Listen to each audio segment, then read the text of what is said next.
Nikola Tesla knew that the earth rings like a bell. We now know that cancer is vulnerable between the frequencies of 100,000 hertz and 300,000 hertz. The guys that created the religious symbols know all this stuff. These guys knew all this stuff. We live in an electromagnetic universe. This is what we are told, where everything spins and vibrates. And the electromagnetic universe is actually a subtle deception. You'll understand as we go why I say this. It's a very subtle deception, a very important subtle deception. Because it's not the electromagnetic universe that we live in.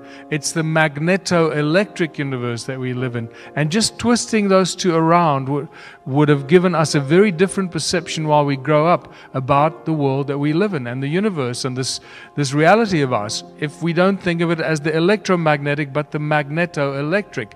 Huge consciousness shift in growing up with that kind of thinking. Everything has its own specific frequency, as we mentioned before. Prime resonance frequency. Everything vibrates at its own frequency. That's how we can manipulate things with frequency and sound and resonance. All comes to the same thing when you start breaking it down. Sound and resonance are also the common links of all creation.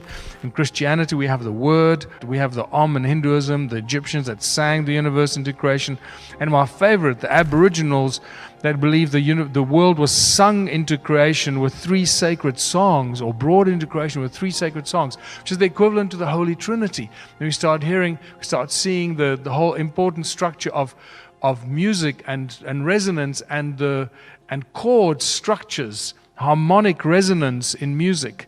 We get the 6 days of creation very obviously become visible in sacred geometry, and the 6 aspects of Om show us cymatic patterns, and the 6 aspects of the all-seeing eye of Horus show us 6 very obvious resonating ratios that tell us that all these ancient cultures understood sound, resonance, and frequency, and it's encoded in all the things that they did.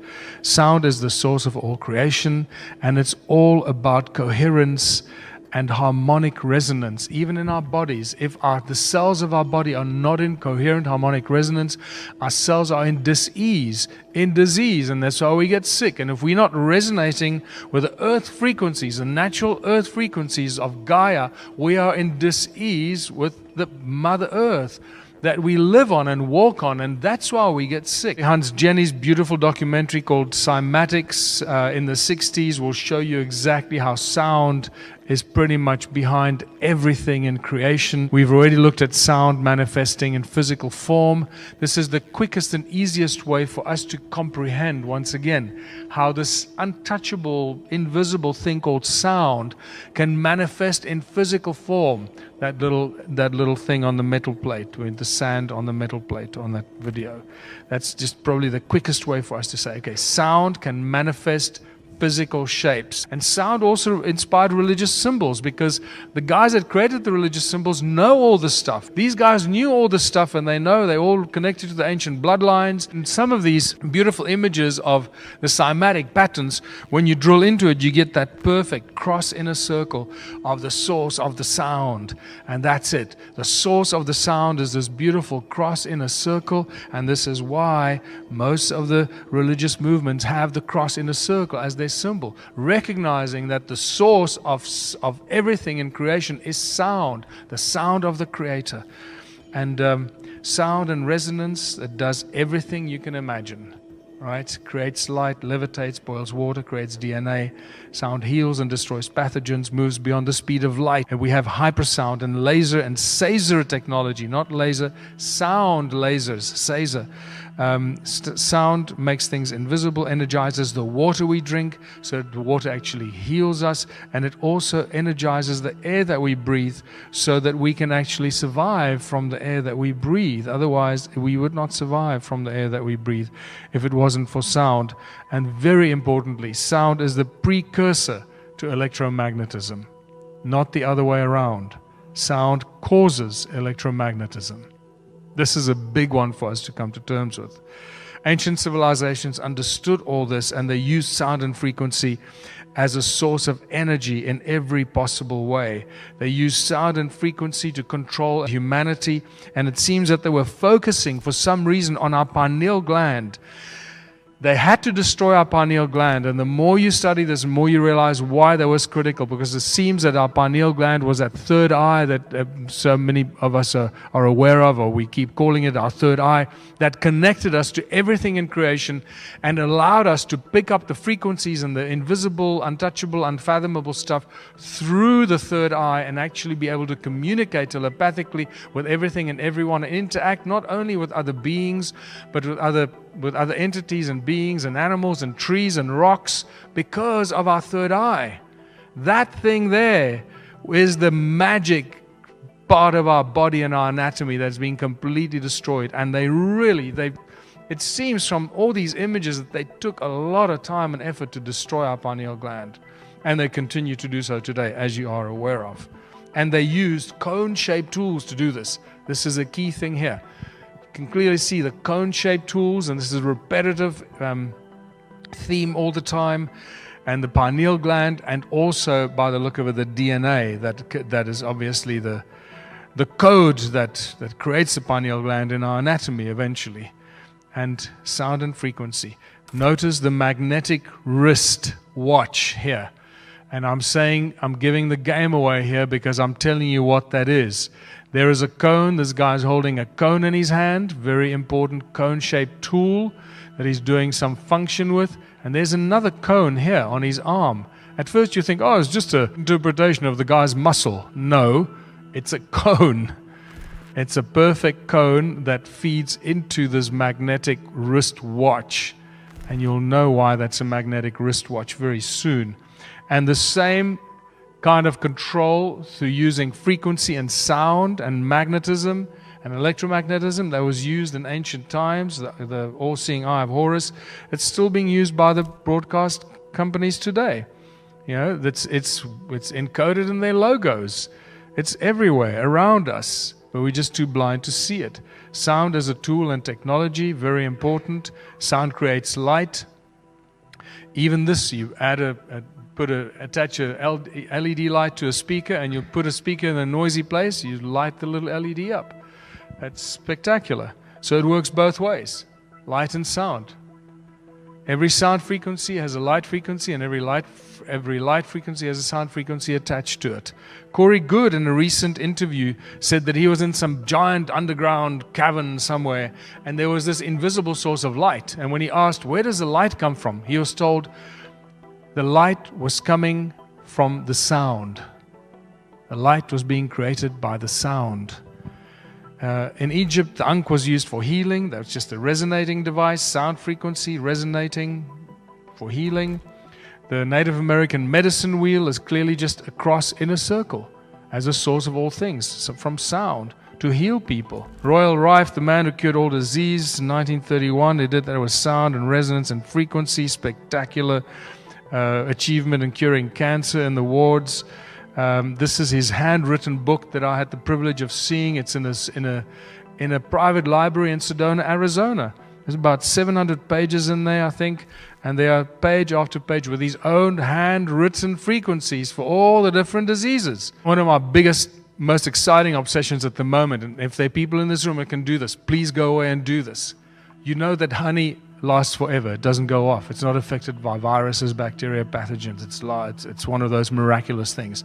Apparently, the reason that honey does that is because of the frequencies of the bees' wings when they're building their honeycombs and when they're creating and bringing in the honey. So it's a frequency of the bees' wings that creates the hexagonal structure of honeycombs. It's also interesting is that the hexagonal structure is a structure of oxygenated and structured water that cures disease. This is really important. If any one of you can go and record the frequency of bees in a beehive, the buzzing of the bees' wings, and you take that frequency to a lab, a biochemistry lab, and you expose a petri dish of viruses, bacteria, and fungus to the frequency of the bees' wings, I suspect that frequency will kill the bacteria. George Lakhovsky's multiple wave oscillator is a spectacular device with which he cured his father. Listen carefully. He cured his father of quadriplegia. You don't cure people of quadriplegia, right? His father was admitted with quadriplegia into the hospital in the USA. 6 weeks later, he walked out on crutches. The way he treated him is every day he walked in there with a little small handheld portable multiple wave oscillator from George Lakhovsky and treated him for about 45 minutes up and down his spine, after which he exposed him to color light therapy for another hour. He did this for 4 weeks, 6 weeks. His father walked out on crutches. I saw the hospital report. It says, Mr. So-and-so exhibited a remarkable recovery. That's it. It's spectacular. They just won't go there. They will not be, engaged in any explanation. In 2011, Anthony Holland, this is now in a TED Talk, show us which frequencies kill cancer cells. Very briefly. Okay, he tells us between 100,000 hertz and 300,000 hertz kills cancer cells. And he shows us in a TED Talk. We now know that cancer is vulnerable between the frequencies of 100,000 hertz and 300,000 hertz. So now we attack leukemia cells.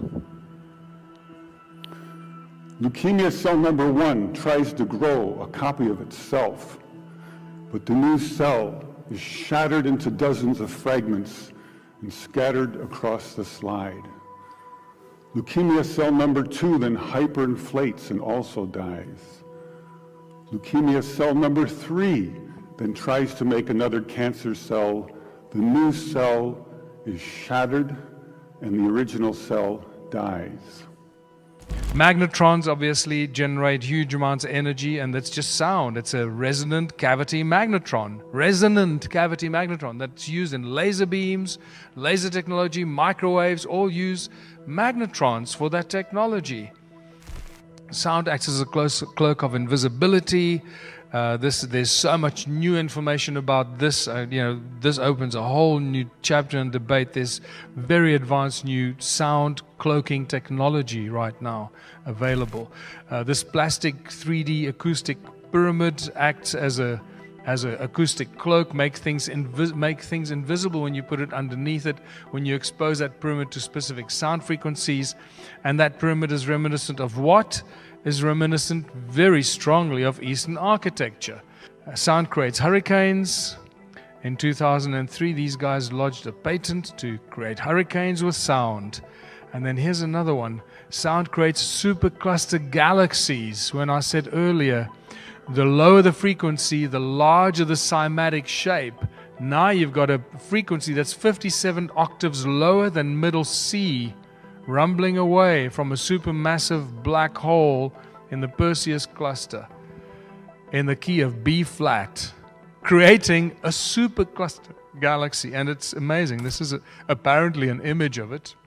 I like the one on the left because when you watch Hans Jenny's Cymatics documentary, that looks identical to the images of lycopodium powder on a metal plate with sound frequencies on it. This is like lycopodium powder that's creating supercluster galaxies. This is insane. So you start to get the idea of as above, so below. There's no end. This is what really disturbs me. The fact that we could put out fire with sound, and yet this has not been employed or used anyway. Why? Because it's not good for business. Remember, the moment we stop the growth and the need for money, the entire global financial system collapses. This is just spectacular. These kids developed this little resonator that puts out a fire. 5 seconds. Count it from the moment they put it down to the frying pan to when the fire is out. 5 seconds. Imagine the fire trucks arriving at a burning building. The ladders go up, and instead of fire hoses, a bunch of speakers get switched on and put out this frequency. That fire in the building will be out in literally few seconds or a minute. The entire fire, everywhere, because it'll resonate right through the building. But that's not going to happen, because that's going to save a lot of money. Swarm robotics, where they'd be attached to a drone, and that would be applied to forest fires or even building fires, where you wouldn't want to sacrifice. 5 seconds. Sound energizes the air we breathe, and this is how we actually oxygenate our bodies and our lungs, or through our lungs, the blood in our veins and our arteries rather. Because as you breathe, The sound, that the air that you breathe makes a bloody noise, and it goes into your lungs, and it goes into the smaller and smaller orifices as it moves into your lungs. So it speeds up and speeds up and speeds up, and it goes higher and higher and creates these frequencies. And it's the energy and the sound of the air that you breathe that actually energizes the oxygen in the air. So that oxygen is buzzing as it's moving faster and faster. By the time it reaches your alveoli, and it goes from the alveoli into your artery, from the lungs into the arteries, that oxygen in the air is buzzing and energized from the sound. And that's when it goes into your blood, and it's used in the blood, and it's stripped of the vibrating energy. And when it's stripped of the vibrating energy, you breathe it out again, and it just repeats that cycle. And that's how we energize the oxygen that we breathe. That don't teach you this at medical school. In 2011, Luc Montagnier spontaneously generated DNA by exposing a tube of water to certain sound frequencies that had the frequencies of a DNA in it, and constituted DNA in an empty test tube. If you can create DNA in an empty test tube with sound, now you start understanding how we can start cloning other species and other creatures just by sound and vibration. And then obviously sonoluminescence, the star in a jar. God said, let there be light. A bubble with brilliant light inside a body of water.